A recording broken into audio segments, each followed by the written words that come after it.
Assalamualaikum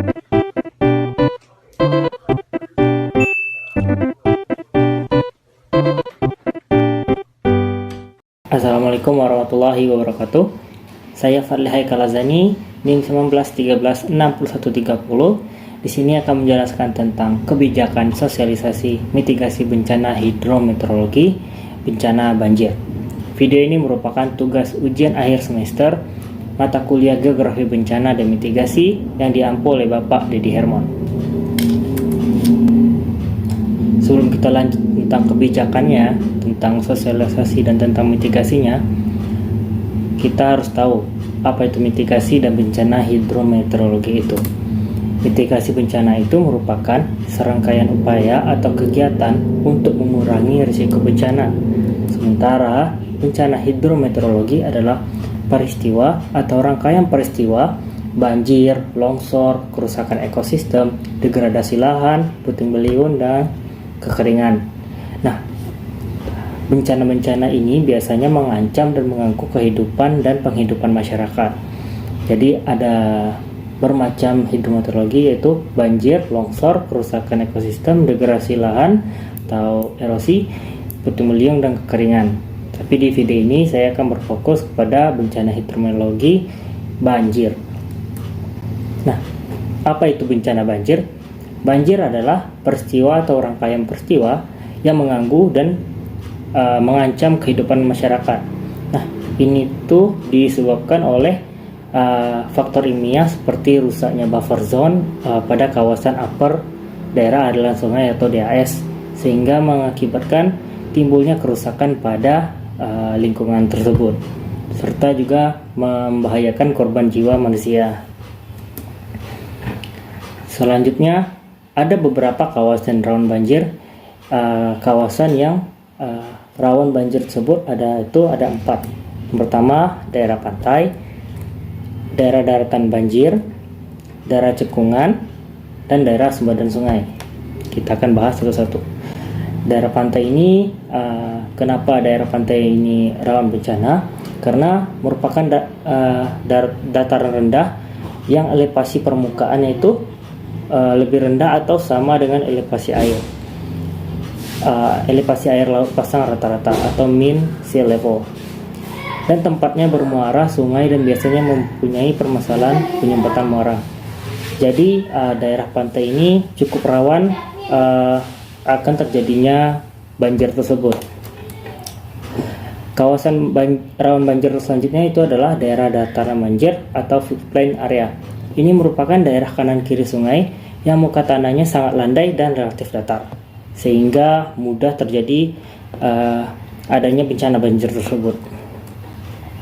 Yang ketiga adalah daerah sempadan sungai. Daerah ini cukup rawan bencana banjir, tetapi di daerah perkotaan yang padat penduduknya itu daerah sempadan sungai ini sering dimanfaatkan manusia sebagai tempat hunian atau kegiatan usaha. Selanjutnya, daerah cekungan. Daerah ini relatif luas, baik di dataran rendah maupun dataran tinggi. Apabila penataan kawasan tidak terkendali dan sistem drainasenya yang kurang ataupun jelek, dapat menjadi kawasan ini itu rawan banjir. Selanjutnya, kebijakan sosialisasi apa untuk melakukan mitigasi bencana banjir? Sebetulnya ada 2 cara, itu cara secara aktif dan pasif. Untuk pasif itu dilakukan dengan penelitian ilmiah seperti pendekatan ruangan ataupun spasial, seperti membuat peta rawan bencana, peta ancaman bencana banjir, dan peta titik evakuasi banjir. Tapi di sini saya akan berfokus kebijakan sosialisasi mitigasi bencana banjir secara aktif.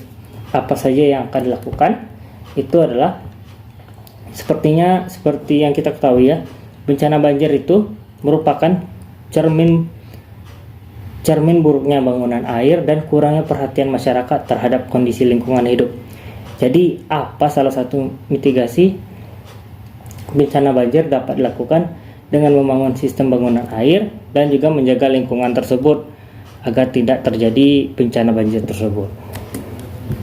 Nah, Contohnya adalah membuat dana buatan ini sebagai mengurangi bencana banjir. Dibangunnya banyak dana buatan ini sangat penting untuk solusi permasalahan bencana banjir. Selain pengendali banjir, dana buatan ini bisa memiliki fungsi lainnya seperti sarana memanen hujan untuk mengairi sawah di musim kemarau. Prinsip-prinsip apa saja yang harus dilakukan untuk melakukan mitigasi bencana banjir ini? Yang pertama adalah menahan air sebesar mungkin di hulu dengan membuat waduk dan konservasi tahan air. Nomor 2, meresapkan air hujan sebanyak mungkin ke dalam tanah dengan sumur resapan dan menyediakan daerah terbuka hijau. Mengendalikan air di bagian tengah dan menyimpan sementara di daerah retensi. Mengalir air secepatnya ke muara dengan ke laut, menjaga kapasitas wadah air, serta mengamankan penduduk, prasarana vital, dan harta benda saat adanya banjir. Nah, apa saja tahapan banjir ini? Itu ada 3 ya. Yang pertama adalah prabencana, sebelum bencana itu, dan saat bencana, dan selanjutnya adalah pasca bencana. Tahapan sebelum terjadinya bencana, yang pertama adalah kita harus melakukan penyebarluasan terkait informasi yang berkaitan dengan banjir. Seperti daerah ini merupakan rawan banjir, jadi harus dilakukan kegiatan yang agak intensif dan tindakan yang harus diambil oleh masyarakat pada daerah rawan tersebut. Tahapan sebelum terjadi bencana banjir selanjutnya itu harus dilakukan pemantauan lokasi rawan banjir secara terus-menerus, serta optimasi pengoperasian prasarana dan pengendalian banjir. Peningkatan kesiapsiagaan organisasi dan manajemen pengendalian banjir, persiapan evakuasi ke lokasi yang lebih aman, dan perencanaan rute evakuasi dan tempat penampungan kemana penduduk ini akan dievakuasi. Selanjutnya adalah perencanaan program penyelamatan dan pertolongan kepada masyarakat saat terjadi banjir itu. Nah, tahap selanjutnya itu, jika terjadi bencana banjir, tindakan mitigasi apa yang harus dilakukan?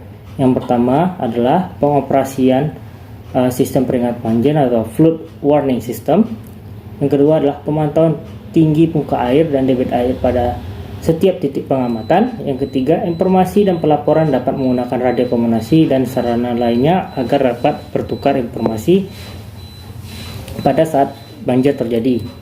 Pemberitahuan banjir dengan sirine, evakuasi penduduk, memberitahu bantuan kepada penduduk. Itu adalah mitigasi yang harus dilakukan saat bencana banjir terjadi. Selanjutnya, apa yang harus dilakukan setelah banjir ini terjadi? Yang pertama adalah pemulihan kembali permukiman penduduk, prasarana umum, dan bangunan pengendali banjir dan lain-lain yang terkena efek banjir tersebut. Yang kedua adalah pengembalian penduduk ke tempat semula. Pada saat terjadi banjir tadi kan, evakuasi penduduk mengevakuasi dirinya ke tempat evakuasi sementara. Dan setelah terjadinya bencana banjir, dilakukan pengembalian penduduk ke tempat semula. Dan yang ketiga adalah pengamatan, pendataan, dan kerusakan banjir. Nah, prabencana ini adalah kita melakukan pendataan apa aja yang telah terjadi setelah banjir terjadi ini. Nah, apa aja tindakan menanggulangi bencana banjir? Yang pertama adalah perbaikan sistem drainase secara menyeluruh. Ketinggian permukaan tanah pada bangunan perumahan harus sejajar. Untuk kota-kota besar perlu dibuat saluran induk pembuangan. Penanggulangan banjir perlu koordinasi dengan daerah asal banjir untuk mengetahui apa faktor-faktor yang dapat terjadi banjir tersebut. Yang terakhir adalah perlu adanya rencana tata ruang wilayah daerah aliran sungai dan upaya penanggulangan banjir secara terpadu. Ini dilakukan agar mengurangi bencana banjir tersebut. Sekian dari saya. Mohon maaf jika ada kekurangan. Terima kasih. Wassalamualaikum warahmatullahi wabarakatuh.